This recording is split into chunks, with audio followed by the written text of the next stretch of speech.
బేహద్ వైరాగ్య స్థితి అన్న ఈ 18వ భాగంలో బాబా దేహాభిమానం యొక్క నేను అనేది త్యాగం చేస్తేనే నష్టం మోహ స్మృతి స్వరూపంగా అవుతారు అని అంటున్నారు.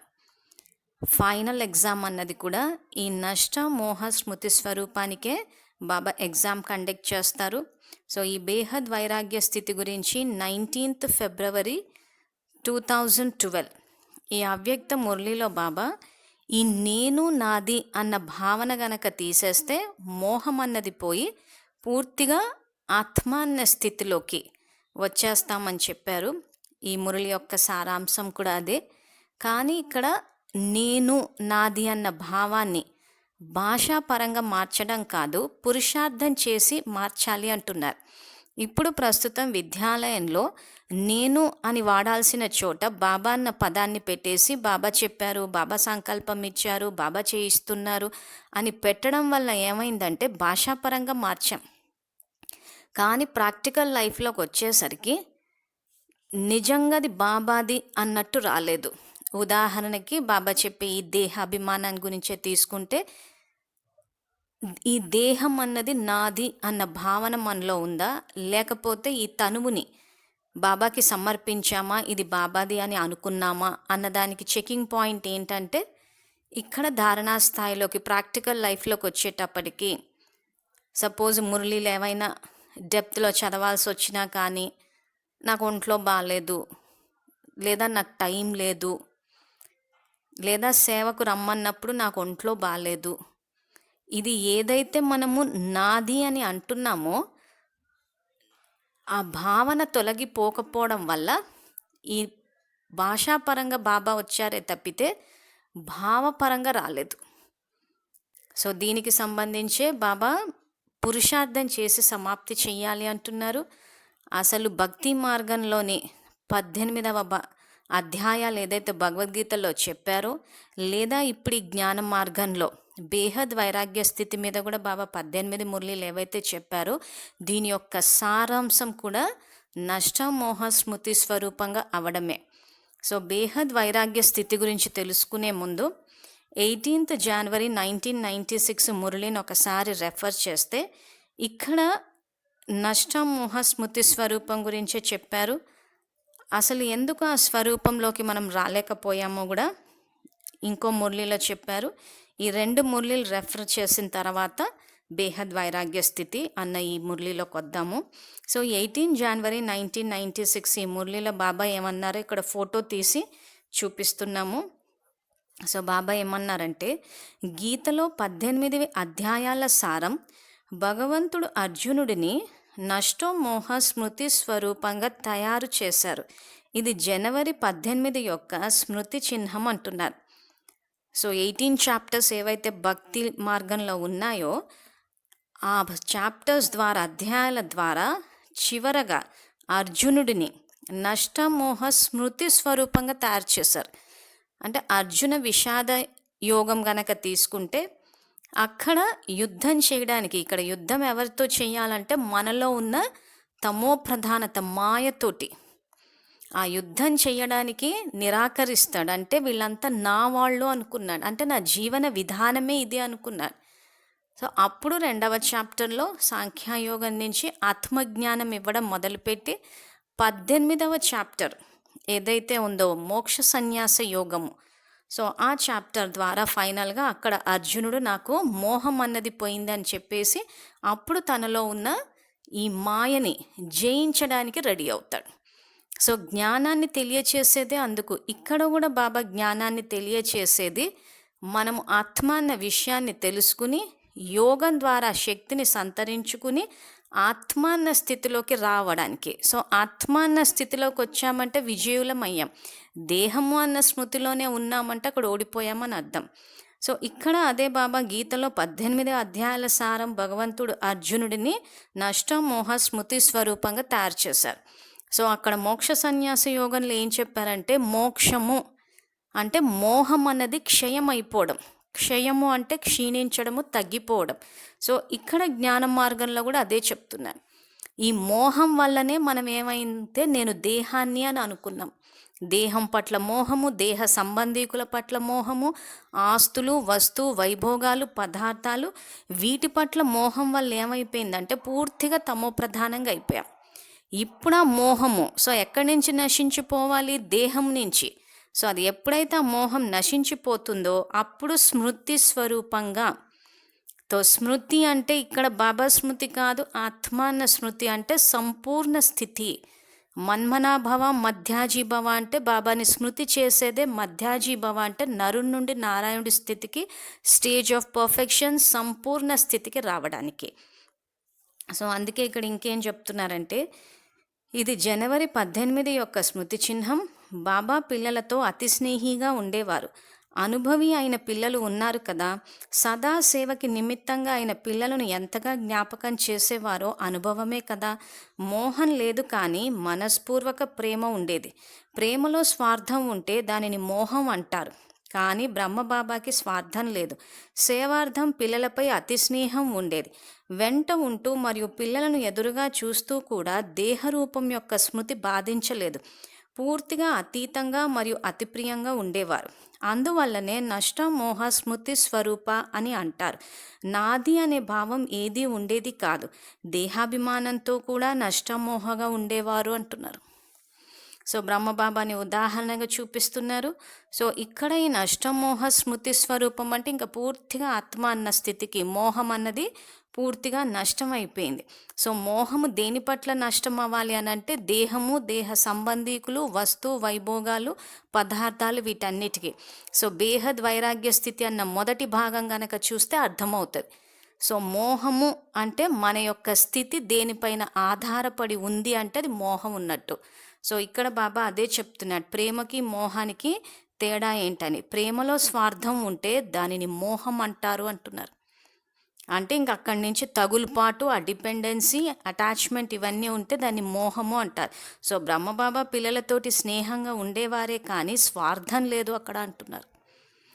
ఆ స్వార్థమే లేని ఆ స్థితి ఏదైతే ఉందో అది ఇక్కడ స్వార్థము. నిస్వార్థము అన్న పదానికి కూడా బాబా మురళిలో అర్థం ఏం చెప్పారు అని అంటే, స్వార్థము అంటే స్వ ప్లస్ రథము అంటే స్వ, నేను రథాన్ని అంటే నేను దేహాన్ని. నిస్వార్థము అంటే నీ ప్లస్ స్వ ప్లస్ రథము అంటే నేను ఈ రథాన్ని అంటే నేను ఈ దేహాన్ని కాదు. ఇక్కడ మళ్ళీ మనం లౌకికమైన అర్థాలు తీయొద్దు. స్వార్థము అంటే ఏదో ఆశించి, నిస్వార్థము అంటే ఏది ఆశించకుండా అని కాదు. ఇక్కడ దేహాభిమానము, ఆత్మాభిమానం. ఇక్కడ ఫైనల్గా బాబా మనని ఏదైతే ప్రిపేర్ అవ్వమంటున్నారో ఈ పూర్తిగా ఆత్మాన్న స్థితిలోకి రావడం కోసం. మొదటి పాఠమే అది, మొదటి పాఠమే నడుస్తోంది. ఫైనల్ పాఠం కూడా అది, ఫైనల్ ఎగ్జామ్ కూడా దానికే ఉంటుంది. దానికి సంబంధించి మొదటి పాఠం ఏదైతే ఉందో బాబా చెప్పిన కొన్ని మహావాక్యాలు తెలుసుకుంటే ఫైనల్ ఎగ్జామ్కి ప్రిపేర్ అవ్వడం కూడా మనకి ఈజీ అయిపోతుంది. ఇక్కడ 22 సెప్టెంబర్ 1975 ఈ వాక్యాలను కూడా ఫోటో తీసి చూపిస్తున్నాం, కానీ కొన్ని వాక్యాలే ఫోటోలోకి వచ్చాయి స్క్రీన్కి ఫిట్ అయ్యేంత. ఇక్కడ బాబాయ్ మురళీలు ఏమంటున్నారంటే, నేనెవరు అన్న ఈ ప్రశ్న ఏదైతే ఉందో ఈ చిన్న ప్రశ్న కూడా ఉన్నతోన్నత బ్రాహ్మణులను కూడా పరాజితులను చేసింది, భ్రమించేవారిగా చేసింది అంటున్నారు. ఇక్కడ ఈ ఆత్మ అన్న మొదటి పాఠం ఏదైతే ఉందో అది మనకు చెప్పినప్పుడు నేనెవరు అన్న ప్రశ్నతో మొదలుపెట్టి దానికి సమాధానంగా నేను ఆత్మను అన్న సమాధానం తెలుసుకున్నాం. కానీ 75లో బాబా ఏమంటున్నారంటే, ఈ నేనెవరు అన్న ఈ చిన్న ప్రశ్ననే చిక్కు ప్రశ్న అయిపోయి ఉన్నతోన్నత బ్రాహ్మణులు కూడా పరాజితులు అయిపోయారు, భ్రమించేవారిగా చేశారు అంటున్నారు. అది ఏంటంటే ఇక్కడ బాబా ఏమని చెప్తారంటే, స్వమానంలో స్థితులు అవ్వడమే జీవితం యొక్క సమస్యకు పరిష్కార సాధనం. ఆది నుండి ఇప్పటి వరకు నేనెవరు అనే ఈ చిక్కు ప్రశ్నను సమాధానపరచటంలోనే ఉన్నారు. ఆదిలో ఎప్పుడైతే స్థాపనా కార్యం ప్రారంభమైందో అప్పుడు అందరికీ ఏం చెబుతుండేవారు? నేనెవరు. ఈ విషయం ఎంత పక్కాగా స్మృతిలో ఉండేదంటే వీరందరి పాఠం ఒక్కటే, అది నేనెవరు అని అందరికీ తెలుసు. ఆ ఒక్క పాఠమే ఇప్పటికీ నడుస్తుంది. ఇది ఫోటో తీసినప్పుడు రాలేదు, విద్యార్థులు ఆ మురళి రెఫర్ చేసుకుంటే తెలుస్తుంది. ఈ మురళి పూర్తిగా రికార్డ్ అయ్యి కూడా ఉంది. సో శివ పరమాత్మ జ్ఞాన మురళి అన్న యూట్యూబ్ ఛానల్లో ప్లేలిస్ట్లో అవ్యక్త మురళి అన్న స్లాట్లోకి వెళ్తే ఈ మురళి యొక్క పూర్తి రికార్డింగ్ వినవచ్చు లేదా బుక్ ద్వారా చదవచ్చు. సో ఇక్కడ ఆదిలో ఈ నేనెవరు అన్న ఈ పాఠాన్ని పక్కా స్మృతిలో ఉండేది అంటున్నారు. అంటే నేను ఆత్మని అన్నది స్మృతిలో ఉండేదంటే స్మృతి స్వరూపంగా ఉండేవారు. కానీ ఆ ఒక్క పాఠమే ఇప్పటికీ నడుస్తుంది అంటున్నారు. ఎందువల్ల నడుస్తుందంటే దీనిని చిక్కు ప్రశ్న అని అంటారు. ఇంత చిన్న ప్రశ్న ఉన్నతోన్నత బ్రాహ్మణులను కూడా పరాజితులను చేసింది, భ్రమించేవారిగా చేసింది, పజిల్ అయిపోయింది. అంటే సంపూర్ణ రీతిగా ఎవ్వరూ పరిష్కరించలేకపోయారు దీనిని. స్వమానానికి బదులు దేహాభిమానం లేదా ఇతరాత్మల పట్ల అభిమాన దృష్టి ఉంటుంది. ఎందుకని? ఈ సమస్యను పరిష్కరించారా లేదా ఇప్పటి వరకు పరిష్కరిస్తూ ఉన్నారా అంటున్నాడు. సో ఇక్కడ ఏమైపోయిందంటే సబ్జెక్ట్ పరంగా విద్యాలయంలో ఏదైతే జ్ఞానము, యోగము, ధారణ, సేవ అన్న 4 సబ్జెక్టులో మొదటి సబ్జెక్టు పరంగా తెలుసుకున్నాం. రెండవ సబ్జెక్టు యోగము చేస్తే అప్పుడు ఈ ఆత్మ అన్న స్థితి ధారణా స్థాయిలోకి వచ్చేది. సో ధారణా స్థాయిలో ఆత్మ అన్న స్థితిలో ఉన్నామా, దేహము అన్న స్థితిలో ఉన్నామా అన్నదానికి చెకింగ్ పాయింట్ ఏంటంటే ఆత్మ యొక్క స్వధర్మమైన శాంతి, ప్రేమ, పవిత్రత, జ్ఞానము, సుఖము, ఆనందము, శక్తి ఇవి అనుభవంలోకి వస్తాయి. కామ, క్రోధ, లోభమోహ, అహంకారం అనుభవంలోకి వస్తున్నాయి అంటే దేహము అన్న స్థితిలో ఉన్నారని అర్థం. సో ఇక్కడ బాబా ఎందుకు బ్రాహ్మణ పరివారం పరాజితులైపోయింది, అసలు సబ్జెక్టు తెలుసు మనకి, మనం ఆత్మ అని. సో భాషాపరంగా కూడా ఆత్మిక సోదరులు, సోదరాత్మలని మాట్లాడతారు. బట్టీలు పెట్టినప్పుడు అనుభవం చెప్పమంటే నేను ఆత్మని మాట్లాడుతున్నాను అంటారు. సో ఆత్మ అన్న విషయం తెలుసు, కానీ బాబా ఎందుకు పరాజితులు అయ్యారు అని అంటున్నారంటే ఆత్మ అన్న స్వరూపంగా అవ్వలేదు. చెకింగ్ పాయింట్ ఏంటంటే ఇక్కడ జ్ఞానము అర్థం కాకపోవడం. ఆత్మ అన్న స్థితిలో ఉంటే జ్ఞానం అర్థమయ్యి ఉండేది. దేహము అన్న స్థితిలో ఉన్నాం కాబట్టి మన జ్ఞానం అర్థం కాలేదు. సో జ్ఞానము అర్థం అవ్వలేదు. దేహము అన్న స్థితిలో ఉండడం వల్ల ఇంకేం చేశామంటే నిందలు కూడా వేశాం. అందుకే చాలామంది విద్యార్థులు మాట్లాడేటప్పుడు మాకు తెలియదండి, మాకు ఎవరూ చెప్పలేదండి అంటారు. మొట్టమొదటి పాఠంలోనే చెప్పారు ఆత్మ అని చెప్పి. ఆ తర్వాత ఏం చేయాలి నేను ఆత్మ అని తెలుసుకున్న తర్వాత అంటే ఇంకా బాబా నేను చదివే పద్ధతి మార్చాను అని చెప్పి మొత్తం అవ్యక్త మురళిలో చెప్తూ పోయారు ఏం చెయ్యాలి అని. మనం చదవలేదంతే. సో చదవకుండా ఏం చేశామంటే దేహము అన్న స్మృతిలో ఉండడం వల్ల దేహదారులను తప్పుపడుతూ పోయాం, మాకు ఎవరూ చెప్పలేదండి అని చెప్పి. అవ్యక్త మురళిలు చదవద్దు అని ఎవరు ఆపారు మనని? మొత్తం అవ్యక్త మురళీలన్నీ ధారణకు సంబంధించి ఏం చెప్పారు బాబా అవ్యక్త మురళీలో? పూర్తిగా ఆత్మ అన్న స్థితిలోకి ఏ రకంగా వస్తారు, ఏ రకంగా సంస్కారాలను పరివర్తన చేయాలి, ఏ రకంగా పుణ్యం అంటే వచ్చే కల్పానికి ఎలా సంపాదించుకోవాలి, ఇక్కడ మన సంస్కారాలు పరివర్తన చేసి మన జన్మలు నిర్ణయించుకోమన్నారు, వచ్చే కల్పానికి కూడా సంపాదించుకోమన్నారు.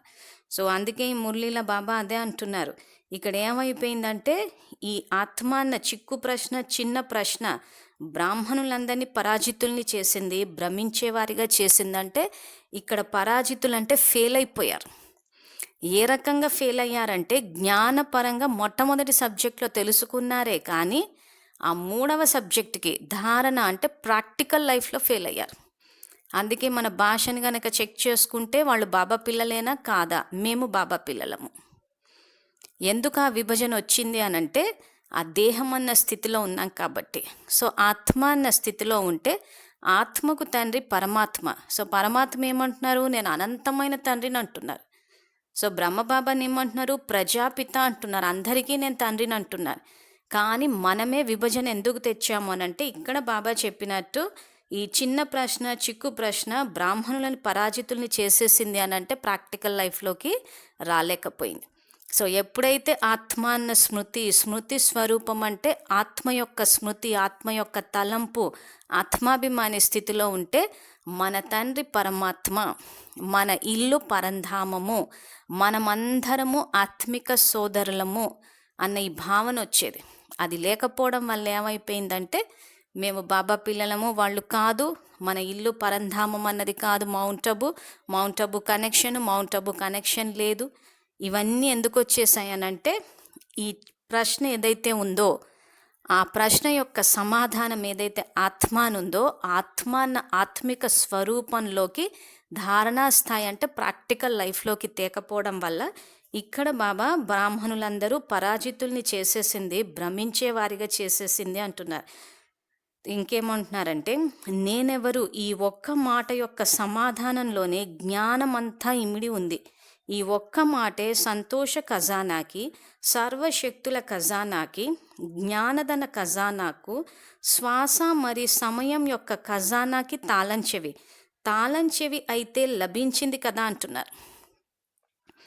సో ఇక్కడ బాబా జ్ఞాన ఖజానా ఇచ్చారు, కానీ జ్ఞానం అర్థం కావట్లేదు అంటున్నాం. ఎందుకు అనంటే ఈ ఆత్మ అన్న ఇది ఏదైతే ఉందో ఈ ఒక్క మాట సమాధానంలో జ్ఞానం ఇమిడి ఉందంటే నేను ఆత్మను, నిరాకార జ్యోతిర్బిందు స్వరూపాన్ని, శివ పరమాత్మ నా తండ్రి అని చెప్పి ఆ శక్తి తీసుకుని ఆ సంకల్పం ద్వారా బుద్ధిని ఓపెన్ చేయాలి. ఓపెన్ చేస్తే అప్పుడు అందులో జ్ఞాన ఖజానా, శక్తుల యొక్క ఖజానా, సంతోషం యొక్క ఖజానా, ఈ ఖజానాలు మనకు అనుభవంలోకి వచ్చేవంటే ఖజానాని ఓపెన్ చేసే తాళం చెవి మీ దగ్గరే ఉందంటే అది ఏం తాళం చెవి అంటే మన సంకల్పం ద్వారా ఓపెన్ చేయాలి. కానీ మనకు అలవాటు లేదు కాబట్టి, తెలియదు కాబట్టి ఇప్పుడు మనకు ఆ శక్తి అంటే నేను ఆత్మను, నిరాకార జ్యోతిర్బిందు స్వరూపాన్ని అన్న సంకల్పము ఆ తాళం చెవికి శక్తి రావాలి అంటే శివ పరమాత్మ నా తండ్రిని బాబాని తలుచుకునే కారణం అది. మన సొంత శక్తితోటి ఓపెన్ చేస్తే అసలు అంటే మనకు అసలు ఖజానా ఉందన్న విషయం తెలియదు. సో అది జ్ఞానం ద్వారా తెలియచేశాడు బాబా. తర్వాత ఆ బుద్ధి అన్న తాళం చెవి ఓపెన్ చేయాలంటే అది రాతిగా ఉండే మన వల్ల ఓపెన్ చేయనికి రాదు. కాబట్టి అక్కడైనా శక్తిని కలిపినప్పుడు అప్పుడు ఆ సంకల్పం ద్వారా తెరిస్తే అది దివ్య బుద్ధి అయింది. అప్పుడు ఈ ఖజానాల అనుభవంలోకి వచ్చాయి. సో మన జ్ఞానం అర్థం అవ్వడానికి, అర్థం అవ్వకపోవడానికి కారణము ఈ ఆత్మిక స్వరూపంలోకి రాకపోవడం. సాధారణంగా విద్యార్థులు అలాంటి వీడియోస్ కూడా పెద్దగా ఇష్టపడటం లేదు. స్వభావము అని ఒక వీడియో చేసాం కానీ ఎవరు చూడలే. స్వభావము అంటే నా యొక్క భావము అని అంటే ఇక్కడ ఆత్మిక స్వరూపం అని చెప్పి ఎక్స్ప్లెనేషన్ అందులోనే ఇచ్చారు బాబా. సో ఇంత చదువు దేనికి చదువుతున్నాము, ఇంత యోగం దేనికి చేస్తున్నామంటే నష్టమోహ స్మృతి స్వరూపం అవడానికి. స్మృతి స్వరూపం అంటే ఆత్మాన్న స్వరూపము, ఆ స్వరూపంలోకి రావడానికి బాబాని స్మృతి చేస్తున్నాం. సో ఇక్కడ ఆత్మాన్న స్థితిని వదిలేసటి బాబా మీద ఫోకస్ పెట్టేసరికి ఏమైపోయిందంటే బాబా స్మృతి ఉండటం లేదు, బాబా గుర్తు రావట్లేదు, ఎంతసేపు పని చేస్తాము, లేదా గంటల యోగము, అమృత వేళ అని చెప్పి ఈ హద్దుల్లోకి వెళ్ళిపోయాం. అదే ఆత్మస్వరూపం అని కనుక అర్థం చేసుకుని ఉంటే అప్పుడు యోగి జీవితము, నిరంతర యోగ స్థితి ఏంటన్నది అర్థమయ్యేది. సో ప్రతీది ఆత్మాన్న స్థితిలో ఉండి కర్మలు ఆచరించాలి.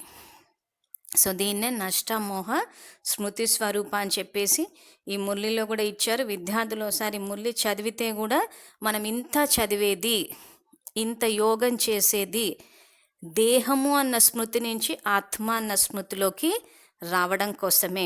సో ఆత్మ అన్న స్థితిలోకి వచ్చామంటే దాన్ని యోగి జీవితం అని అంటారు. సో ఇప్పుడు దీని మీద స్పష్టత కోసం కూడా అసలు ఇంతకు యోగం అన్నది అమృతవేళ గంటలు యోగమా లేకపోతే యోగి జీవితమా అంటే బాబా యోగి జీవితం అంటున్నారు. సో యోగి జీవితం అంటే ఏంటన్నది కూడా బాబా చోట క్లారిఫికేషన్ ఇచ్చారు. సో ఆ క్లారిఫికేషన్ కూడా కొన్ని వాక్యాలు తెలుసుకుని ఆ తర్వాత ఈ నేను అన్న భావనలో నుంచి బయటికి రావడానికి ఏం పురుషార్థం చేయాలో తెలుసుకుందాము. 30th June 1973 ఈ అవ్యక్త మురళిలో బాబా యోగి జీవితం గురించి ఏం చెప్పారంటే కర్మయోగి అనగా ప్రతి కర్మ యోగయుక్తంగా, యుక్తియుక్తంగా, శక్తియుక్తంగా ఉండాలి. అలాంటి కర్మయోగిగా అయ్యారా లేక కేవలం కూర్చుని యోగం చేసే యోగిగా అయ్యారా? ఎలాగైతే విశేష రూపంలో యోగంలో కూర్చుంటారో అలాగే యోగి జీవితం అనగా ప్రతి సమయం యోగయుక్తంగా ఉంటున్నారా? ఇది బాబా ఇక్కడ అడుగుతున్న ప్రశ్న. సో ఇక్కడ యోగి జీవితం అంటే ప్రతి సమయం యోగయుక్తంగా అంటే ఇక్కడ కర్మేంద్రియాలకు సారథి. ఈ యోగయుక్తంగా, యుక్తియుక్తంగా అని చెప్పేసి కూడా సపరేట్గా ఒక మురళి చెప్పారు బాబా. దాన్ని సాక్షి స్థితి గురించి వివరణ అన్న టైటిల్ పెట్టి చెప్పాము. సో ఇక్కడ మనం జ్ఞానం తెలుసుకుని యోగం చేసేది యోగి జీవితాన్ని గడపడం కోసం. సో యోగి జీవితం అనగా ప్రతి సమయం యోగయుక్తంగా ఉంటున్నారా? సో యోగయుక్తంగా అంటే ఏంటన్నది కూడా బాబా ఈ వాక్యాల్లో చెప్పారు. కర్మయోగి, నిరంతర యోగి మరియు సహజ యోగి అని ఏదైతే వర్ణిస్తారో అది ప్రత్యక్షంలో ఉందా అనగా ఆ స్థితి సదా ఉంటుందా? కర్మయోగి అయిన వారిని కర్మ ఆకర్షితం చేస్తుందా? యోగి అయిన వారు తమ యోగశక్తి ఆధారంగా కర్మేంద్రియాల ద్వారా కర్మ చేయిస్తారు. ఒకవేళ కర్మయోగిని కర్మ అనేది తన వైపుకి ఆకర్షిస్తుంది అంటే అలాంటి వారిని యోగి అని అంటారా? కర్మకి వశమై నడిచే వారిని ఏమంటారు? కర్మభోగి అని అంటారు కదా అంటారు. సో ద్వాపరం నుంచి మనం కర్మభోగులమే అంటే ఇక్కడ కర్మని భోగించడం అంటే దుఃఖాన్ని భోగించడం ఒకటి, కర్మకి వశం అయిపోవడం.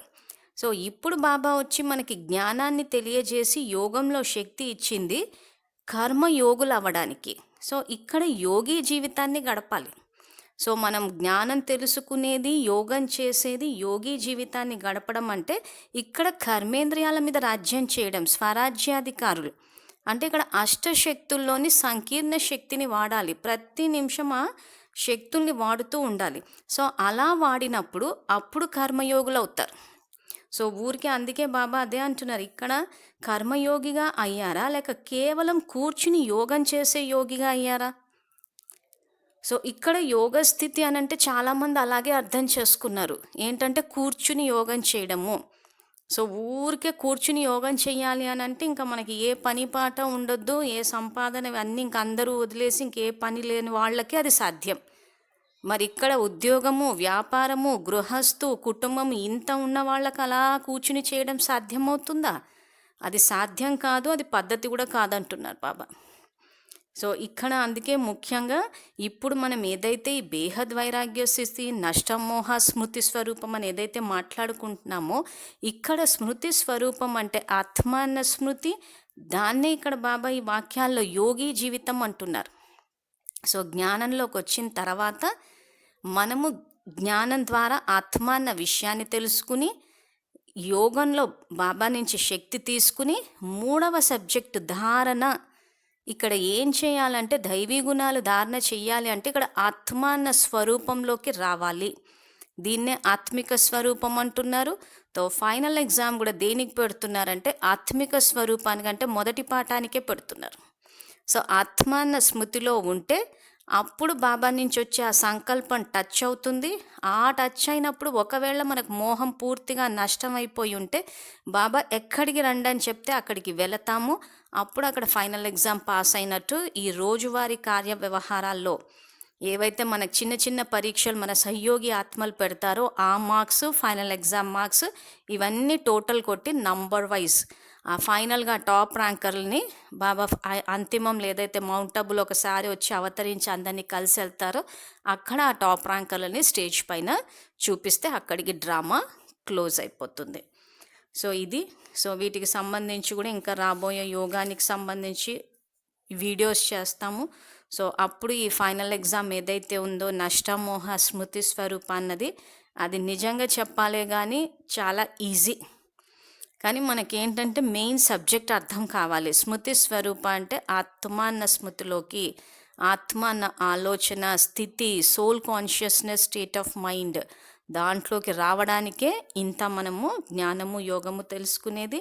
ఈ అవ్యక్త మురళీలు కూడా అంతా పూర్తిగా ధారణకి సంబంధించిన మురళీలే ఇవి. ఇప్పుడు మన బేహద్ వైరాగ్య స్థితి అన్న ఈ మురళి గనక వస్తే ఇక్కడ ఈ ఆత్మిక స్వరూపంలోకి వచ్చినప్పుడు మనకి పూర్తిగా మోహం అన్నది నష్టం అయిపోతుందంటే బేహద్ వైరాగ్య స్థితిలోకి వస్తాం. ఆ వచ్చినప్పుడు ఇంకా నాకు ఒక్క బాబా తప్పితే ఇంకెవరూ లేరు, ఇంకా ఇంటికి తిరిగి వెళ్ళాలి అన్న ఆలోచన అప్పుడు వస్తుంది. లేకపోతే ఇంకా ఇక్కడే ఉండి ఇంకా బాబా ఎప్పుడు చేస్తారు వినాశనము, ఇంకా మురళీలు చదువుకోవాలా, యోగం చేయాలా అని చెప్పి ఇక్కడ ఉండి ఏం చేయాలన్న ఆలోచనలే వస్తాయి తప్పితే తిరిగి వెళ్ళాలన్న ఆలోచన ఎప్పుడు వస్తుందంటే బేహద్ వైరాగ్య స్థితిలోకి వచ్చినప్పుడు. సో అందుకే మురళీలు ఇంకా బాబా ఏం చెప్తున్నారంటే, ఇప్పుడు ఇంటి ద్వారాన్ని తెరిచేటందుకు పిల్లలందరికీ బేహద్ వైరాగ్య వృత్తి కావాలి. ద్వారం తెరిచే తాళం చెవి ఇదే. బాబ్దాదా సదా చెప్తూనే ఉంటున్నారు, బేహద్ వైరాగ్యగా అయి వ్యర్థ సంకల్పం మరియు వ్యర్థ సమయాన్ని త్వరగా త్యాగం చేయాలి. బేహద్ వైరాగిగా అవ్వాలి. ఎందుకంటే బాబ్దాదా చూశారు, అన్నిటికంటే పెద్ద విఘ్నం దేహాభిమానం. ఈ దేహాభిమానాన్ని త్యాగం చేయాలి.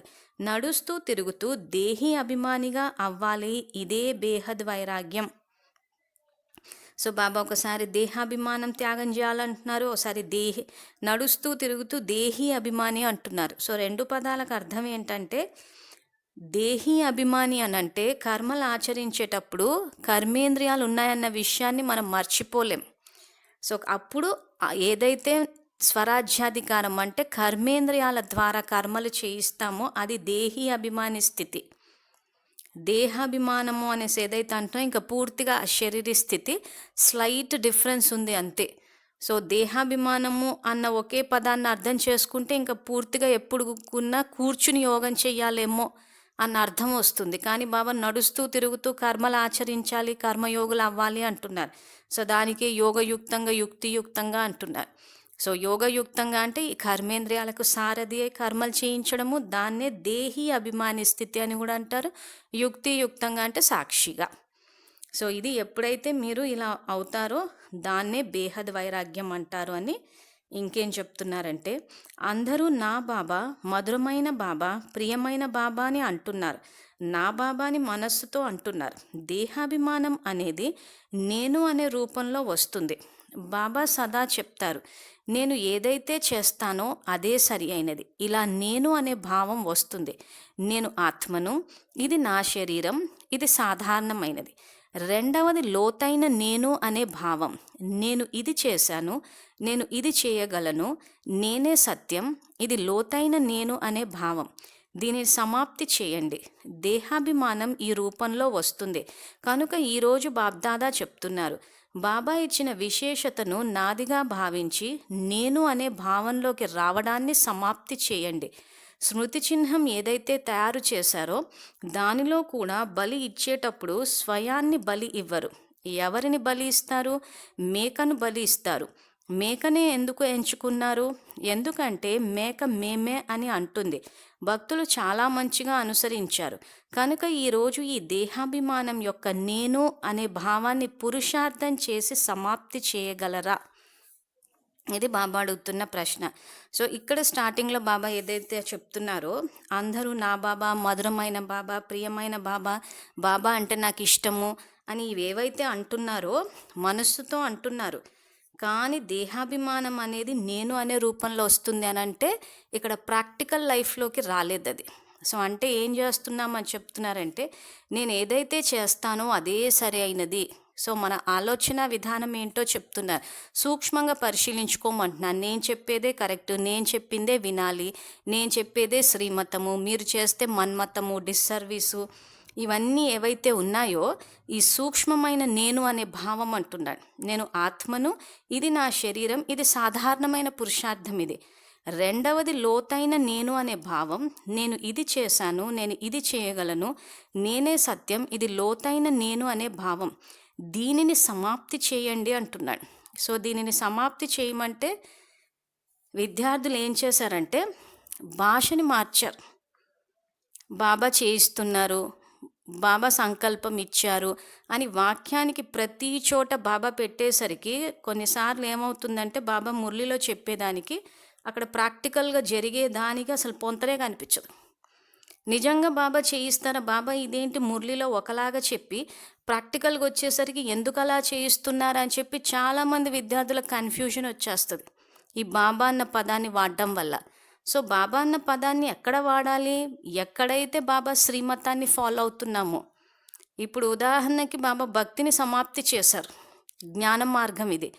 కానీ బాబా భక్తిని సమాప్తి చేసినా కానీ భక్తి మార్గం యొక్క విధి విధానాలు వాడారు. మధువన నివాసీలతోటి కూడా భక్తి యొక్క విధి విధానాలని ఆపమని చెప్పారు. ఆ మురళి కూడా రికార్డ్ చేసింది, అప్లోడ్ అయి ఉంది. సో బాబా ఆపమని మురళిలో చెప్పారు. ప్రాక్టికల్ లైఫ్కి వచ్చేసరికి అక్కడ భక్తి యొక్క విధి విధానాలు, తర్వాత దసరాకి అమ్మవారి ఈ వేషాలు వేయడం కానీ, లేకపోతే ద్వాదశ జ్యోతిర్లింగాలు కానీ పెట్టి బాబా చేయించారు అంటున్నారు.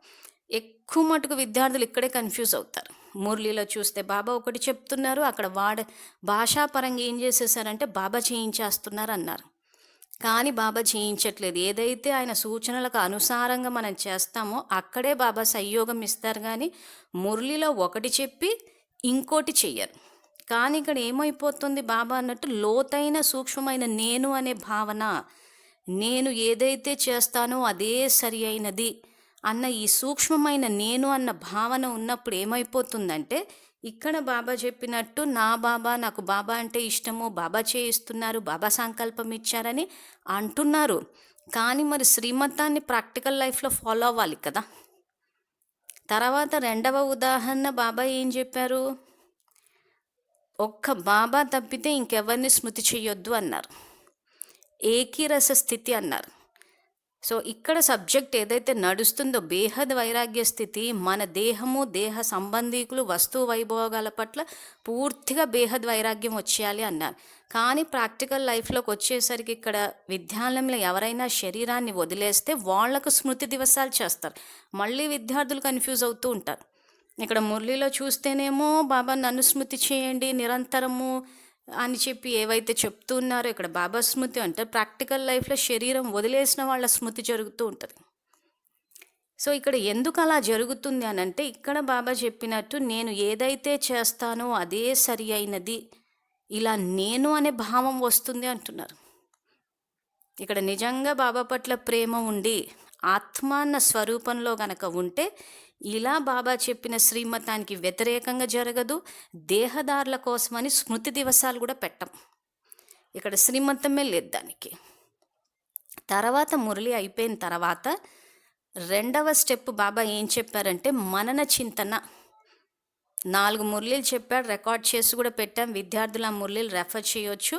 సో మురళి విన్న తర్వాత మనన చింతన చేస్తే అప్పుడు ఆ యొక్క జ్ఞాన రత్నాలు బుద్ధిలో ఫిట్ అయినప్పుడు కర్మక్షేత్రంలో ప్రాక్టికల్ లైఫ్లోకి తీసుకురాగలుగుతాము. అలా ఎప్పుడైతే ప్రాక్టికల్ లైఫ్లోకి అంటే ప్రయోగం చేయగలుగుతామో అప్పుడు అనుభవీమూర్తులు అవుతాం. కానీ ఇక్కడ ఏమవుతుందంటే వెంటనే పాటలు వేసేసుకుంటున్నారు. సో ఇక్కడ ఏమవుతుంది, నేను చెప్పేదే కరెక్ట్, ఇదే కరెక్ట్ అని ఇలా ఏదైతే సూక్ష్మమైన నేను అన్న భావన ఉందో జ్ఞానాన్ని వ్యతిరేక దిశలో తీసుకెళ్ళిపోయింది. దానివల్ల చాలామందికి ఏమైందంటే ఒక కన్ఫ్యూజన్ వచ్చేసింది. బాబా మురళిలో చెప్పేది ఒకటి, అక్కడ జరుగుతున్నది ఒకటి. సో ఇలా బాబా చెప్పేది ఒకటి, మనం చేసేది ఒకటి. అయితే ఏంటి దాని పర్యవసానం అంటే 2 ఫిబ్రవరి 1969 మురళిని కనుక రెఫర్ చేస్తే బాబా వేరే మత చక్రాల్లోకి వెళ్ళిపోతారన్నారు. సో 2 ఫిబ్రవరి 1969 లాస్ట్లో ఉంది ఆ వాక్యాలు. సో ఇక్కడ బాబా వచ్చింది ఆది సనాతన దేవీ దేవతా ధర్మాన్ని స్థాపించడానికి. ఆ ధర్మంలోకి వెళ్ళాలి అని అంటే ఇంకా పూర్తిగా బాబా చెప్పే శ్రీమతాన్ని పాటించాలి. సో ఇక్కడ ద్వాపరం నుంచి ఏవైతే మతాలు వచ్చాయో మరి ఇవి ఎందుకు వచ్చాయి అని అంటే వీటిని బాబా స్థాపించలేదు. బాబా ఏదైతే స్థాపించారో వాటినే సమాప్తం చేస్తారు. సో డ్రామాలో ఏది ఫిక్స్డ్ రిపిటేషన్ అంటే బాబా చేసేవన్నీ ఫిక్స్డ్ రిపిటేషన్, మనం చేసే పాపపుణ్యాలు ఫిక్స్డ్ రిపిటేషన్ కాదు. తో సర్వధర్మాలను ఆయన స్థాపించలేదు, ఒక ఆది సనాతన దేవి దేవత ధర్మాన్నే స్థాపించారు. ఆ ధర్మంలోకి వెళ్ళాలి అని అంటే ఇక్కడ బాబా చెప్పినట్టు శ్రీమతాన్ని పాటించి పూర్తిగా ఆత్మాన్న స్మృతిలోకి రావాలి. సో ఇక్కడ అదే బాబా ఇంకేం చెప్తున్నారంటే, మీ యొక్క స్మృతి చిహ్నం ఏదైతే ఉందో భక్తులు పాటిస్తున్నారో మేకను బలిస్తున్నారు. మేక మేమే అంటే నేను అంటుంది. ఆ నేను అన్నదాన్ని పురుషార్థం ద్వారా సమాప్తి చేయగలరా అని అడుగుతున్నాను. భక్తులు ఏం చేశారు, స్థూలమైన మేకను బలిచ్చేశారు అక్కడ. కానీ ఇక్కడ జ్ఞాన మార్గంలో బాబా ఏం చెప్తున్నాడంటే స్థూలమైన మేకను బలి ఇవ్వడం కాదు, ఈ నేను అనే భావాన్ని పురుషార్థం చేసి సమాప్తి చేయగలరా. ఇప్పుడు నేను అన్న పదాన్ని భాషాపరంగా బాబాగా మార్చేసాం. దాన్ని ఎక్కడెక్కడైతే నేను అన్న పదాన్ని వాడాలో అక్కడక్కడంతా బాబా అన్న పదాన్ని వాడేశాము. ఇందాక చెప్పుకున్నట్టు బాబా చెప్పేది ఒకటైతే ప్రాక్టికల్ లైఫ్లోకి ఇంకోటి జరిగింది. కానీ నేను అనేది భాషాపరంగా కాకుండా పురుషార్థం ద్వారా సమాప్తి చేయాలి. సో అది ఏ రకంగా చెయ్యాలి అని చెప్పేసి బాబా 2 మురళీల్లో చెప్పారు. అసలు ఇంతకు ఈ నేను అన్న పదాన్ని వాడొచ్చా అంటే బాబా వాడొచ్చు అని చెప్పారు. కానీ ఏ అర్థంతో వాడాలి, సో వాడేటప్పుడు ఏ రకంగా దాన్ని ప్రాక్టికల్ లైఫ్లోకి తేవాలని చెప్పి 2 మురళీలు ఉన్నాయి. ఆ 2 మురళీలు ఫోటోలు తీసి ఇక్కడ చూపిస్తాము. సో ఇక్కడ ఇవి తెలుసుకుని భాషాపరంగా కాకుండా భావము అంటే ఆత్మిక స్వరూపంలో ఉండి వాడాలి దీన్ని. అప్పుడు కరెక్ట్గా ఆ సంపూర్ణ స్థితికి అన్నది చేరుకోగలుగుతాం. 16th February 1996 ఈ మురళిలో బాబా ఈ నేను అనే భావాన్ని పురుషార్థం ద్వారా ఎలా సమాప్తి చేయొచ్చో చెప్పారు. సో బాబా మహావాక్యాలు ఏంటంటే, నేను చేస్తున్నాను ఇలా అంటున్నారంటే మీరే చేస్తున్నారు కదా, కానీ చేస్తున్నాను అని ఎందుకు అనకూడదు? మీరు చేయటం లేదా? బాబా చేస్తున్నారా? బాబా చేయించేవారు కానీ చేసేవారు మీరే. అయితే నిజానికి నేను అనటం తప్పు ఎలా అయ్యింది? నేను అనే మాటని ప్రయోగిస్తున్నారు, వాస్తవానికి నేను అనే మాట ఎవరికి వర్తిస్తుంది? ఆత్మకా లేక శరీరానికా? నేనెవరు? ఆత్మ కదా, శరీరం కాదు. ఆత్మాభిమానిగా అయి నేను ఆత్మను అనే స్మృతిలో నేను అనే మాట వాడితే అది సత్యమే, కానీ దేహాభిమానంతో నేను అని అనటం తప్పు. రోజంతటిలో నేను అనే మాట చాలాసార్లు వస్తుంది మరియు రావాల్సిందే. నేను అనే మాట వస్తున్నప్పుడు నేనెవరు అనేది అభ్యాసం చేయండి. వాస్తవానికి నేను అంటేనే ఆత్మ, శరీరాన్ని నాది కాదు అంటారు. ఆత్మాభిమానిగా అయి నేను అని అంటే ఆత్మకి స్వతహాగానే బాబా స్మృతి ఉంటుంది, చెప్పవలసిన అవసరం లేదు. నేను ఆత్మను అనే అభ్యాసం చేయండి. నేను అని అన్నప్పుడు మీ నామరూపాల స్మృతి సహజంగా వచ్చే అభ్యాసం అయిపోతుంది కదా అంటున్నారు. సో ఇక్కడ బాబా ఎలా అభ్యాసం చేయాలి, ఎలా నేను అనే భావాన్ని సమాప్తి చేయాలి అంటున్నారు. సో ఇక్కడ ప్రాక్టికల్ లైఫ్లో ఏం చేసామంటే భాషని మార్చడం వల్ల బాబా చెప్పిస్తున్నారు, బాబా చేస్తున్నారంటే మేము బాబా స్మృతిలో ఉండి కర్మలు ఆచరిస్తున్నాం అనుకుంటున్నారు విద్యార్థులు. కానీ ఇక్కడ ఏం జరిగింది? ఆత్మ అన్న స్మృతి పోయిందంటే ఆత్మిక స్వరూపంలో చెయ్యలేదు. స్మృతి సేవ బ్యాలెన్స్ అంటే ఇక్కడ ఆత్మ అన్న స్థితిలో ఉండి కర్మలు ఆచరించమని. సో ఇందాక మనం యోగి జీవితం అని ఏదైతే చెప్పుకున్నామో ఆ స్లైడ్ గనక చూస్తే బాబా కర్మయోగులు అవ్వాలి అన్నాడు.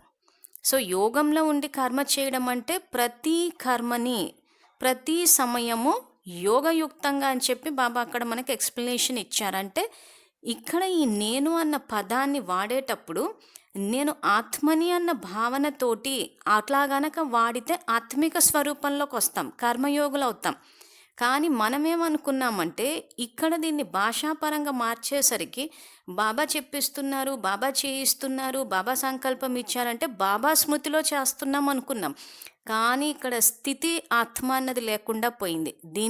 అందువల్లనే మనము అలజడికి లోనవ్వడము, లేదా నాకు గౌరవం దక్కలేదనడము, లేకపోతే సమస్యలు వస్తే నేను మళ్ళీ సేవకు రాననడము, ఇవన్నీ ఎందుకు వచ్చాయి అని అంటే ఇక్కడ ఆత్మాన్న స్థితిలో లేం. సో బాబా చేయిస్తున్నారు అని అనుకున్నప్పుడు ఎంతో సంతోషంతో చేయాలి, ఇంకా అలజడి అన్నది రాకూడదు మనకి. సో అలజడి వస్తుంది అంటే ఇక్కడ మన స్థితి ఆత్మ అని లేదు కాబట్టి దేహము అన్నది ఉంది. అదే మాట్లాడేటప్పుడు నేను చేస్తున్నాను, ఆ నేను గనక ఆత్మ ఉండి ఉంటే అలజడి అన్నది వచ్చేది ఉండేది కాదు. అప్పుడు గౌరవాన్ని కూడా ఆశించం. సో ఇక్కడ మా భాషాపరంగా బాబా పదాన్ని వాడేస్తున్నాము, బాబా చేయిస్తున్నారు అన్నప్పుడు అది ఎంతో ఆనందంతో చేయాల్సిన పని. లేదా ఇక్కడ బాబా ఏదైతే చెప్తున్నారో నేను అనే మాటను ప్రయోగిస్తున్నారు, వాస్తవానికి నేను అనే మాట ఎవరికి వర్తిస్తుంది? ఆత్మకా లేక శరీరానికా? ఆత్మాభిమానిగా అయి నేను ఆత్మను అనే స్మృతిలో నేను అనే మాట వాడితే అది సత్యమే, కానీ దేహాభిమానంతో నేను అనటం తప్పు. సో ఇప్పుడు మళ్ళీ ఇక్కడ బాబా చెప్పినట్టు దేహాభిమానంతో గనక వాడితే అది తప్పు, ఆత్మాభిమానంతో వాడితే అది కరెక్టు అంటున్నాడు. ఇప్పుడు ఉదాహరణకి వాచాసేవనే తీసుకుంటే వాచాసేవ చేసే విద్యార్థులు బాబా చెప్పిస్తున్నారు అంటారు, బాబా మా చేత ఇలా చెప్పించారు అని. నిజంగా బాబా గనక చెప్పిస్తే విద్యార్థులందరూ సమానంగా చెప్పాలి జ్ఞానాన్ని. కానీ ఒక్కొక్కరు ఒక్కొక్కలాగా చెప్తున్నారు. మరి బాబా చెప్పించేటప్పుడు సమానంగా చెప్పాలి కదా! మరి ఎందుకు తేడా వచ్చిందంటే ఆత్మ అన్న స్థితిలో తేడా వచ్చింది. బాబా చెప్పిస్తున్నారు అనంటే ఇక్కడ యాక్చువల్గా మన భావం ఏమై ఉండాలి అంటే, ఈరోజు వాచా సేవ చేసే విద్యార్థులందరూ చెప్పే జ్ఞానం అంతా మురళీల ద్వారా తెలుసుకున్నదే, టీచర్ అయిన పరమాత్మ నుంచి తెలుసుకున్నదే. కానీ దాన్ని కరెక్ట్గా అర్థం చేసుకుని అనుభవీ మూర్తులు అవ్వాలి అనంటే ఇక్కడ బాబా నుంచి శక్తిని తీసుకోవాలి, తీసుకుని చేస్తున్నాం. అంటే బాబానే చేయిస్తున్నారు ఇక్కడ. మరి బాబానే చేయిస్తున్నప్పుడు విద్యార్థుల మధ్య తేడాలు ఎందుకు వచ్చాయి అనంటే ఇక్కడ స్థితిలో తేడాలు వచ్చేసాయి. సో స్మృతి అనంటే ఇక్కడ బాబా స్మృతి అని బాబా చెప్తున్నారు, బాబా చేయిస్తున్నారని ఏదైతే బాబా అని చెప్పి భాషాపరంగా మార్చేసరికి ఇక్కడ స్థితి మీద ఫోకస్ పెట్టలేదు. సో ఈ జ్ఞానం అన్నది ఆత్మ యొక్క స్వధర్మము. ఆత్మ యొక్క స్వధర్మంలో శాంతి, ప్రేమ, పవిత్రత, జ్ఞానము అంటున్నారు. ఇది జ్ఞానం అన్నది ఆత్మ యొక్క స్వధర్మం అయినప్పుడు ఆత్మ అన్న స్థితిలో గనక ఉండి చెప్తే జ్ఞానం కరెక్ట్గా వస్తుంది, అందరికీ టచ్ అవుతుంది. అప్పుడు మళ్ళీ మనం ఎంత చెప్పినా వాళ్ళు వినరు అన్న ఈ కాన్సెప్టే అరైజ్ అవ్వదు. ఎంత చెప్పినా వాళ్ళు వినరు అని అంటున్నాము అని అంటే ఇక్కడ మనం దేహం అన్న స్థితిలో ఉన్నాం, ఆత్మ అన్న స్థితిలో లేం. అందుకే ఇక్కడ విద్యార్థులకి ఇక్కడ బాబా అందుకే ఈ బేహద్ వైరాగ్య స్థితిలో ఈ నాది నేను అన్న భావన పోవాలి అంటే ఈ నేను అన్న పదాన్ని ఆత్మ అన్న స్థితిలో ఉండి అది ఆత్మకు వర్తింప చేసుకుని గనక మీరు చేస్తే అప్పుడు ఏమవుతుంది అని అంటే దాని గురించి కూడా ఇక్కడ బాబా అదే చెప్తున్నారు. ఆత్మాభిమానిగా అయి నేను అని అంటే ఆత్మకి స్వతహాగానే బాబా స్మృతి ఉంటుంది. సో ఇక్కడ ఏమైపోయింది, బాబా స్మృతి రావాలి అని అంటే ఇక్కడ ముందు మన స్థితి ఆత్మ అయి ఉండాలి. కానీ మనం భాషాపరంగా బాబా అనేసరికి ఏమైపోయిందంటే ఇక్కడ ఆత్మ అన్న స్మృతి స్వతహాగా లేదు. ఆ తర్వాత నేను ఆత్మను అని అభ్యాసం చేయండి, నేను అని అన్నప్పుడు మీ నామరూపాల స్మృతి సహజంగా వచ్చే అభ్యాసం అయిపోయింది కదా అంటున్నారు. సో ఈ నేను అన్నది గనక ఆత్మస్వరూపం గనక అయితే నా యొక్క నామరూపాలు, సో నేను ఆత్మను, నిరాకార జ్యోతిర్బిందు స్వరూపాన్ని అన్న ఈ నామరూపాలు ఏవైతే ఉన్నాయో ఈ స్మృతి సహజంగా వచ్చేసినప్పుడు ఏమవుతుందంటే ఆత్మ యొక్క స్వధర్మమైన జ్ఞానము అది కరెక్ట్గా అర్థమై కరెక్ట్గా చెప్పగలుగుతాం. అందుకే బాబా అభ్యాసం చేసేటప్పుడు నేను అన్నది పురుషార్థం ద్వారా తీసేయండి. మీరు చెప్పడానికి బాబా బాబా అంటున్నారు, బాబా అంటే ఇష్టం అంటున్నారు, కానీ ప్రాక్టికల్ లైఫ్లోకి వచ్చేసరికి సూక్ష్మంగా నేను చెప్పిందే కరెక్ట్, నేను చెప్పిందే వినాలి, నేనే సత్యము, నాకే చెప్పారు, నేనే నిమిత్తము అన్నవి సూక్ష్మంగా ఎందుకు వచ్చేసాయి అని అంటే ఇక్కడ ఆత్మ అన్న స్థితి లేకపోవడం వల్ల. సో ఇది ఏ రకంగా అభ్యాసం చేయాలన్నది బాబా ఈ వాక్యాల్లో చెప్పారు. సో విద్యార్థులు మళ్ళీ 1కి 10 సార్లు చదువుకుని ఆ రకంగా చేస్తే ఈ స్మృతి స్వరూపంలోకి సహజంగా వచ్చేస్తాం. సో దాన్నే బాబా ఇక్కడ అదే అంటున్నారు, ఆత్మాభిమానిగా నేను అని అంటే ఆత్మకి స్వతహాగా బాబా స్మృతి వస్తుంది. ఇంకా ప్రత్యేకంగా ఇందాక కర్మయోగి అన్న స్లైడ్లో చెప్పినట్టు కూర్చుని చేసేది కాదు, ఇది నడుస్తూ తిరుగుతూ ఏదైతే ఉందో ఇది స్వతహాగా వచ్చేస్తుంది. అందుకే దీన్ని సహజ రాజయోగం అన్నారు. సో ఈ మురళిలోనే కాకుండా బాబా 15th డిసెంబర్ 2008 ఈ అవ్యక్త మురళిలో కూడా బాబా ఇప్పుడు ఈ నేను అనేదాన్ని ఏ రకంగా పరివర్తన చెయ్యాలి, ఏ రకంగా అభ్యాసం చెయ్యాలి, భాషాపరంగా కాకుండా ప్రాక్టికల్ లైఫ్లోకి అంటే ధారణా స్థాయిలోకి కూడా తీసుకొచ్చి స్మృతి స్వరూపంగా ఏ రకంగా అవ్వాలా అని చెప్పి ఈ మురళిలు ఏం చెప్తున్నారంటే, ఇప్పుడు ఈ 2 మాటల పరివర్తన శక్తి ద్వారా అంటే ఎప్పుడైనా నేను అనే మాట మాట్లాడినప్పుడు నేను ఫలానా ఫలానా లేదా నేను బ్రాహ్మణుని అని చెప్తారు. కానీ నేనెవరు, బాబ్దాదా ఏదైతే స్వమానం ఇచ్చారో ఎప్పుడైనా నేను అనే మాట మాట్లాడినప్పుడు ఏదో ఒక స్వమానంతో కలిపి మాట్లాడండి లేదా బుద్ధిలోకి తీసుకురండి. నేను అనే మాట మాట్లాడగానే స్వమానం జ్ఞాపకం రావాలి, నాది అనే మాట రాగానే బాబా అనే మాట జ్ఞాపకం రావాలి, నా బాబా అని రావాలి. ఇది స్వతహాగా స్మృతి ఉండాలి అంటున్నారు.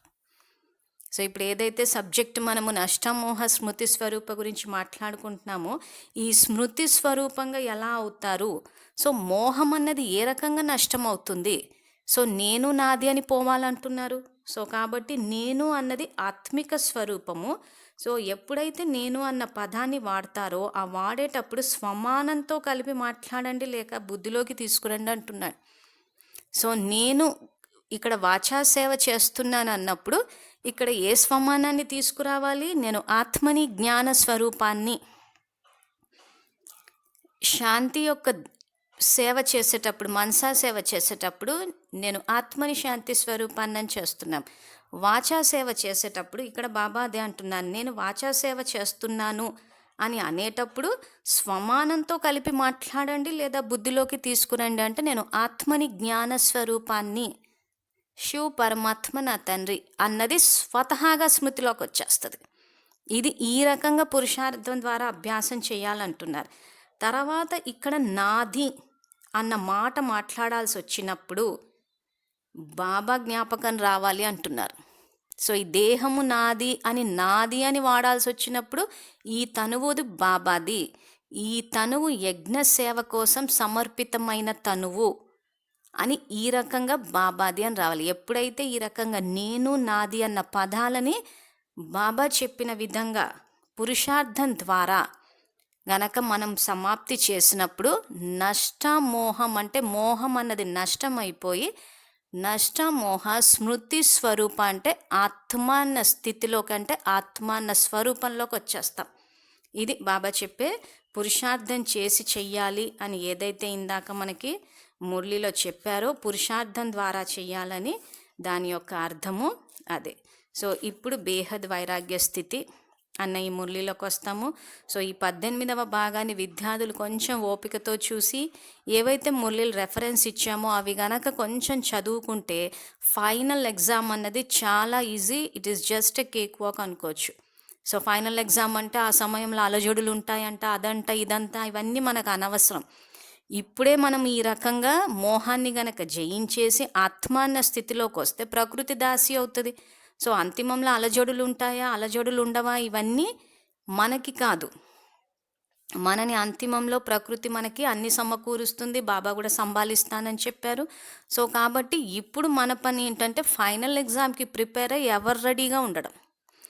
సో అలా ఎవరు రెడీగా ఉన్నప్పుడు అది పాస్ అయితే ఆ తర్వాత బాబాతో పాటు వెళ్ళిపోవచ్చు. సో మన ఫోకస్ అంతా ఫైనల్ ఎగ్జామ్ ఏదైతే ఉందో నష్టమోహ స్మృతి స్వరూప, ఆ ఫైనల్ ఎగ్జామ్ ప్రిపరేషన్ మీదనే మన యొక్క పూర్తి ఫోకస్ అన్నది ఉండాలి. సో ఇప్పుడు బేహద్ వైరాగ్య స్థితి అన్న అవ్యక్త మురళిలో ఇంకా ఏం చెప్తున్నారంటే, జన్మదినోత్సవానికి వచ్చారు కనుక బాబాకి ఏదో ఒక బహుమతి ఇస్తారు కదా, బాబాకి ఇతర బహుమతులు ఏమీ వద్దు. ఈ లోతైన నేను అనే భావాన్ని ఈ జన్మదినోత్సవ సందర్భంగా బాబాకి బహుమతిగా ఇచ్చేయండి, ఇవ్వగలరా, ధైర్యం ఉందా అని అడుగుతున్నాను.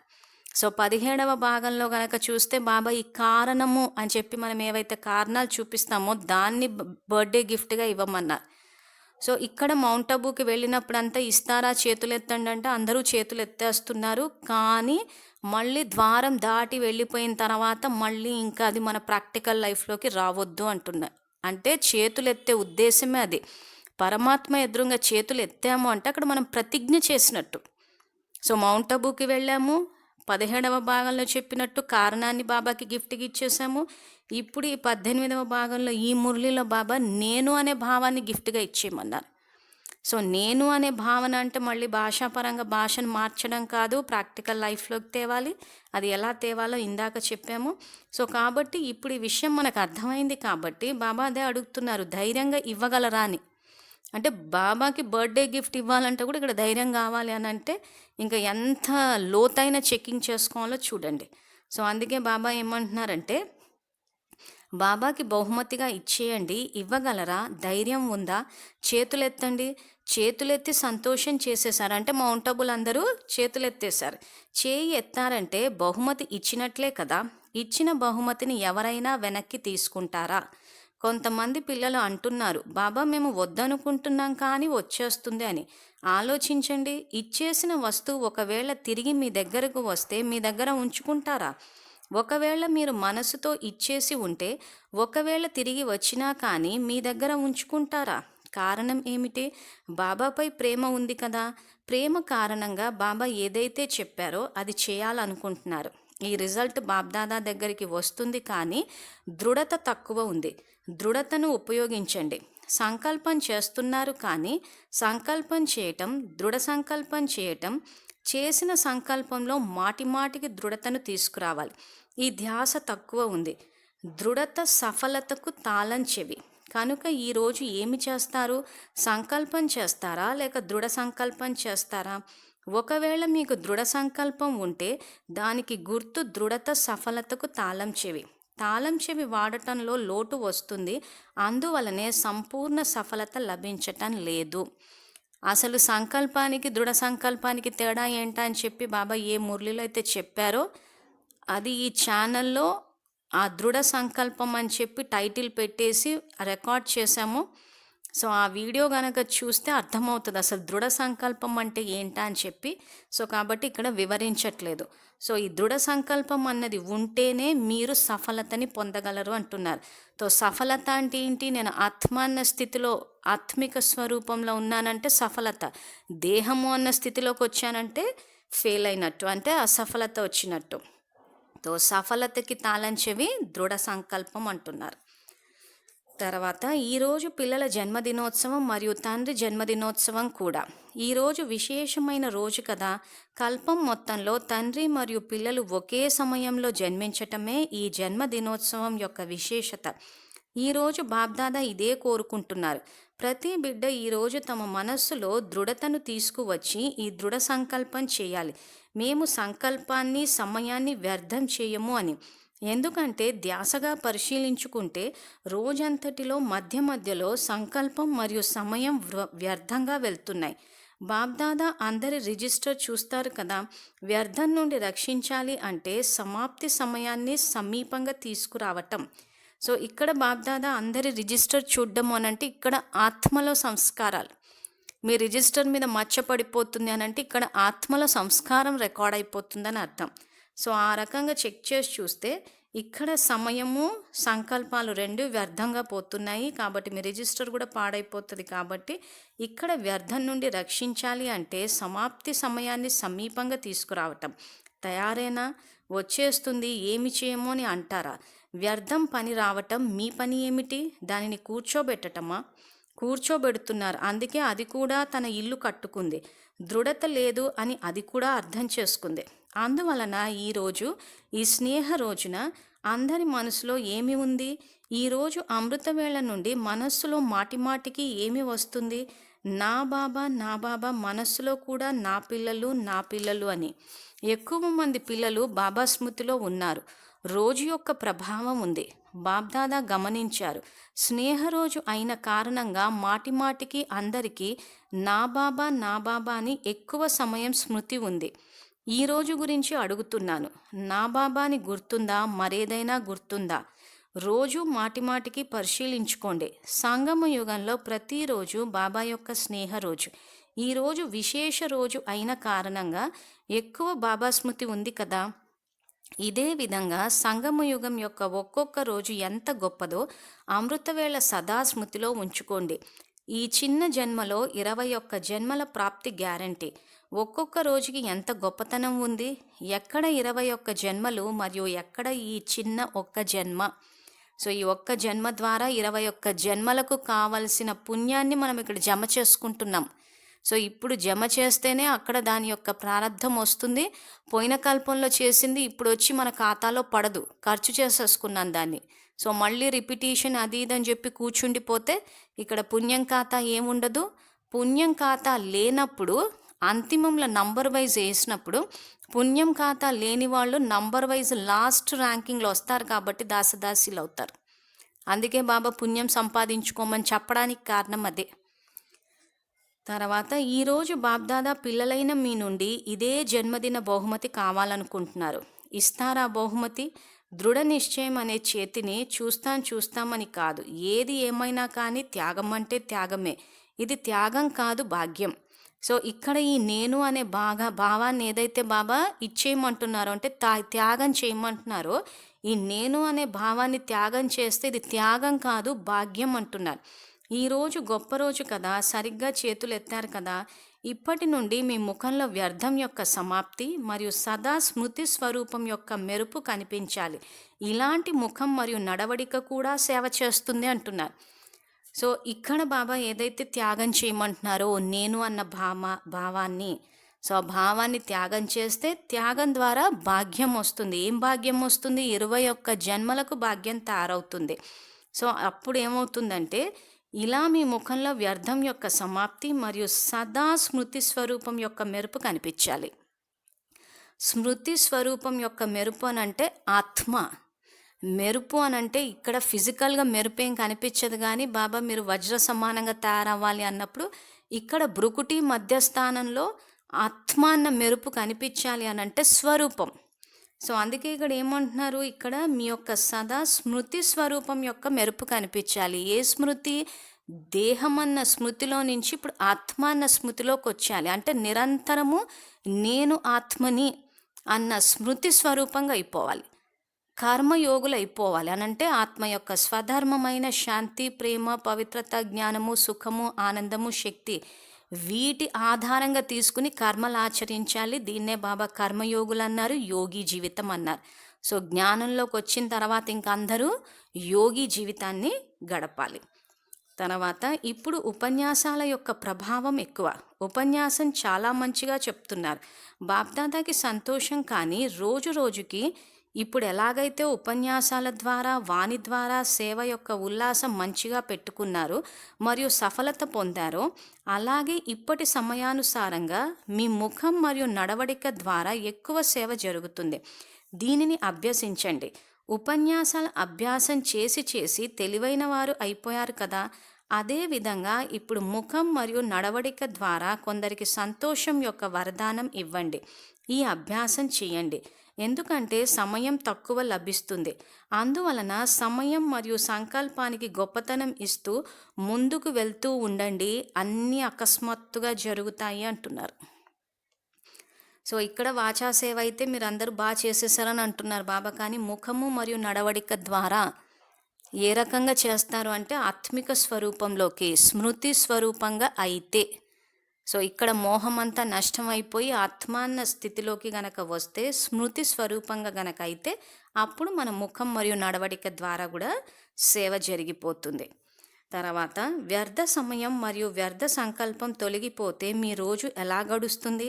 సదా అదృష్టవంతంగా గడుస్తుంది మరియు సంతోషవంత ముఖంతో ఉంటారు. ఇప్పుడు ఈ సంకల్పాన్ని ప్రతిరోజు అమృతవేళ బాబాతో మిలనం చేసుకున్న తర్వాత గుర్తు చేసుకోవాలి మరియు రోజంతటిలో మధ్య మధ్యలో పరిశీలించుకోవాలి. బాబ్దాదా సమయాన్ని నిర్ణయించటం లేదు, కానీ మీరు మీ సమయాన్ని నిర్ణయించుకోండి.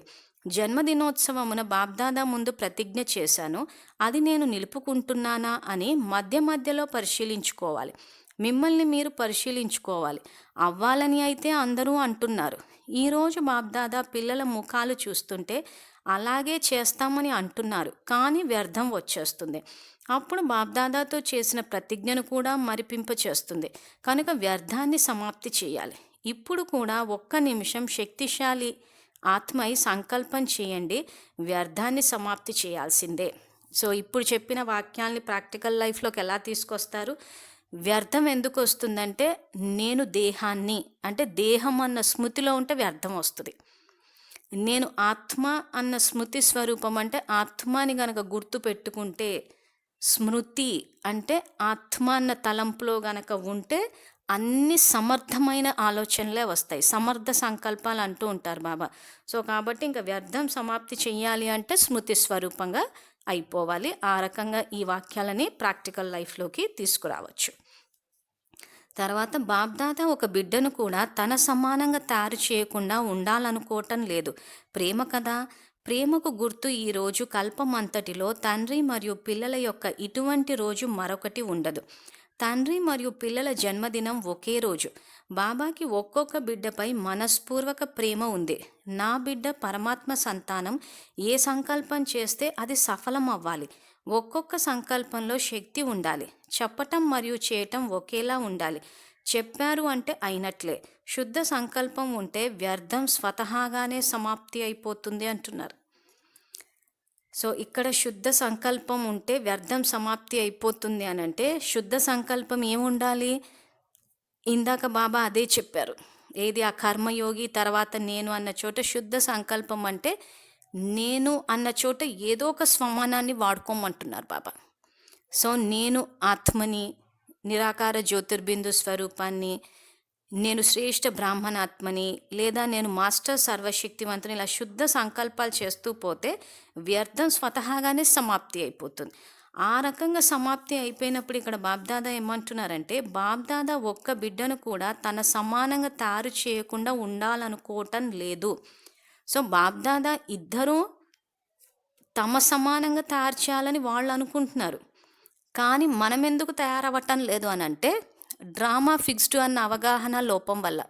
సో ఇప్పుడు ఇంత నష్టమోహ స్మృతి స్వరూప అని చెప్పి బాబా ఏదైతే ఫైనల్ ఎగ్జామ్ పెడతా అంటున్నారో ఈ ఫైనల్ ఎగ్జామ్లో ఎంతమంది పాస్ అవుతారన్నది బాబా ఫిక్స్ చేయలేదు అంటున్నారు. అవగాహన లోపం వల్ల మనమేమనుకుంటున్నామంటే 108 మాల ఫిక్స్డ్ అనుకుంటున్నాం. సో ఈ 108 మాల ఫిక్స్డ్ కాదు అని చెప్పి బాబా 3 ఫిబ్రవరి 1988 మురళీలోనూ చెప్పారు. అది కాకుండా కూడా బాబా వేరే మురళీలో కూడా చెప్పారు. సో ఆ వాక్యాలను విద్యార్థుల అవగాహన కోసం వేస్తున్నాము. ఇప్పుడు ఆ వాక్యాలు ఏంటో తెలుసుకుందాము. 108 మాల ఫిక్స్డ్ కాదని చెప్పేసి బాబా 3 ఫిబ్రవరి 1988 మురళీలో కూడా చెప్పారు. సో ఆ మురళీలోని వాక్యాలు చాలా చోట్ల స్లైడ్ వేసి చూపించాము. ఈ రోజుల విద్యార్థుల అవగాహన కోసము 3 ఏప్రిల్ 2012 ఈ అవ్యక్త మురళిలోని వాక్యాలను చూపిస్తున్నాం ఇక్కడ. ఈ మురళిలో బాబా ఏం చెప్తారంటే ప్రతి బిడ్డపై బాబ్దాదాకి చాలా చాలా ప్రేమ ఉంది కనుక పిల్లలందరూ విజయీ భవ అనే వరదానిలుగా అవ్వాలని బాబ్దాదా కోరుకుంటున్నారు. చెప్పాను కదా, మేము విజయీ అవుతాం, కానీ మాల 108 మాత్రమే ఉంది కదా, కనుక విజయులుగా అయ్యే మాలలోకి రాలేము కదా అని కొంతమంది పిల్లలు అనుకుంటున్నారు. కానీ బాబ్దాదాకి ఎంత ప్రేమ ఉందంటే మీరు విజయులుగా అయితే బాబ్దాదా మాలలో కూడా వరుసలు జోడిస్తారు. మీరు కేవలం విజయిగా అవ్వండి అంతే. ఏమని భావిస్తున్నారు? విజయిగా అవ్వవలసిందే కదా, లేక కేవలం 108 మంది మాత్రమే విజయులుగా అవుతారా? కాదు, బాబా పిల్లలందరూ విజయులే అంటున్నారు. సో ఇక్కడ ఇందాక బేహద్ వైరాగ్య స్థితి మురళిలో కూడా బాబా అందరినీ తన సమానంగా చేయాలనుకుంటున్నారు. కానీ ఇక్కడ బాబా అదే చెప్తున్నారు, పిల్లలందరూ 108 మాల ఫిక్స్ కదా కాబట్టి మేము అందులోకి రాలేము అని. ఇక్కడ ఈ విశ్వం అన్న వేదిక మీద ఏదైతే స్టేజ్ మీద డ్రామా నడుస్తుందో ఈ డ్రామాకి డైరెక్టర్ శివబాబా. సో డైరెక్టర్ చేతిలో ఈ 108 మాలని పెంచే అవకాశం ఉందా అంటే ఉంది అంటున్నారు. కాబట్టి అవగాహన లోపాన్ని సరిదిద్దుకుని విద్యార్థులందరూ ఇక్కడ ఈ ఫైనల్ ఎగ్జామ్కి ప్రిపేర్ అయి విజయులు అయితే మాత్రము ఖచ్చితంగా మాలని ఇక్కడ వరుసలు జోడిస్తాను అంటున్నారంటే విజయులైన పిల్లలందరికీ ఇక్కడ బాబా రాజకుటుంబాల్లో అవకాశం ఇస్తా అంటున్నారు. సో 108 మాల అనేది ఫిక్స్డ్ కాదు. 108 మాల ఫిక్స్డ్ చేసేస్తే ఏమవుతుందంటే నిజంగా పిల్లలు ఎవరైనా 108 మంది కన్నా ఎక్కువ మంది పాస్ అయ్యారు అనుకోండి, వాళ్ళకి అన్యాయం చేసినట్టు అవుతుంది. సో ఇక్కడ బాబా చాలా కన్సిడరేట్గా జనరస్గా ఉంటారు కాబట్టి ఇక్కడ పిల్లలందరూ విజయులు అవ్వాలి, అందరికీ విజయీ భవ అన్న వరదానాన్ని ఇస్తున్నాడు. సో ఈ విజయీ భవ అన్న వరదానం బాబా 108 మందికే ఇవ్వటం లేదు, అందరికీ ఇస్తున్నాడు. కానీ ఇక్కడ మన అవగాహన లోపాన్ని ఇప్పుడు మనం సరిదిద్దుకుని ఏది ఫిక్స్డ్ కాదు అన్న విషయంలో అవగాహన చాలా అవసరం. ఈ వాక్యాల ద్వారా బాబా అయితే స్పష్టత ఇస్తున్నారు, 108 మాల అన్నది ఫిక్స్డ్ కాదు. సో పిల్లలు గనక విజయులు అయితే ఖచ్చితంగా వరుసలు జోడిస్తాను, బాబా పిల్లలందరూ విజయులే అంటున్నారు. సో బాబా మన పట్ల ఎంత శ్రేష్ఠ భావన పెట్టుకున్నారు. సో కాబట్టి ఇప్పుడు మనం ప్రిపేర్ అవ్వడమే ఉంది. సో ఈ 18 భాగాల ద్వారా విద్యార్థులకి బేహద్ వైరాగ్య స్థితి, నష్టం మోహ స్మృతి స్వరూప ఇవన్నీ ఏ రకంగా అభ్యాసం చేయాలన్నది అర్థమైందనే అనుకుంటున్నాము. ఒకవేళ అర్థం కాకపోయినా కానీ మెసేజ్ కానీ వాయిస్ రికార్డింగ్ ద్వారా కానీ సంప్రదించగలరు. వీడియో చివరిలో ఫోన్ నంబర్ కూడా ఇస్తాము. సో ఇంకా ఇక్కడ బాబా చివరిలో ఏం చెప్తున్నారంటే 76వ త్రిమూర్తి శివ జయంతి సందర్భంగా బాబ్దాదా జెండా ఎగురవేశారు, శుభాకాంక్షలు ఇచ్చారు. అందరూ మనస్సుతో విశ్వసేవ కోసం జెండా ఎగురవేసే పిల్లలకు బాబ్దాదా యొక్క చాలా చాలా చాలా పదమాపదాల శుభాకాంక్షలు. మీ మనస్సులో శివబాబా ఆసీనులై ఉన్నారు. మనోభిరాముడు ప్రతి ఒక్కరి మనసులో కొలువై ఉన్నారు. ఈ మనస్సు యొక్క మనోభిరామునితో అమృతవేళ శుభాకాంక్షలు తీసుకుంటూ ఉండాలి మరియు నలువైపులా శుభాకాంక్షలను ఇస్తూ ఉండాలి. ప్రజల సేవార్థం ఈ జెండా ఎగురవేయడం జరుగుతుంది. వారి మనస్సులో నా తండ్రి ఎవరు అనేది స్మృతి రావాలి. గుర్తించటం లేదు కదా, వారికి గుర్తింపు కోసం జెండా ఎగురవేస్తారు, కానీ స్వయం బాబా మీ మనస్సులో ఆసీనులై ఉన్నారు. దీనికి స్మృతి చిహ్నంగా అబులో దిల్వాలా మందిరం ఉంది. అందరికీ పద శుభాకాంక్షలు అంటున్నారు. సో ఇక్కడ ఈ బేహద్ వైరాగ్య స్థితి, ఫైనల్ ఎగ్జామ్ ప్రిపరేషన్ ఏదైతే ఉందో నష్టమోహ స్మృతి స్వరూప, ఇక్కడికి బాబా ఏవైతే ఎన్ని మురళీలు అయితే చెప్పారో అన్నీ రికార్డ్ చేసేసాం. సో దీనికి సంబంధించి ఇంకా విద్యార్థులకు ఏమైనా సందేహాలు ఉంటే ఫోన్ ద్వారా సంప్రదించగలరు. డైరెక్ట్గానే ఏ సమయంలో అయినా సంప్రదించవచ్చు. సో మా ఫోన్ నంబర్ 9866187805. సో సమయం తక్కువగా ఉంది కాబట్టి విద్యార్థులకు ఏ డౌట్ వచ్చినా ఏ సమయంలో అయినా కానీ కాల్ చేయొచ్చు. సో కాబట్టి ఫోన్ నంబర్ని మళ్ళీ రిపీట్ చేస్తున్నాము, 9866187805.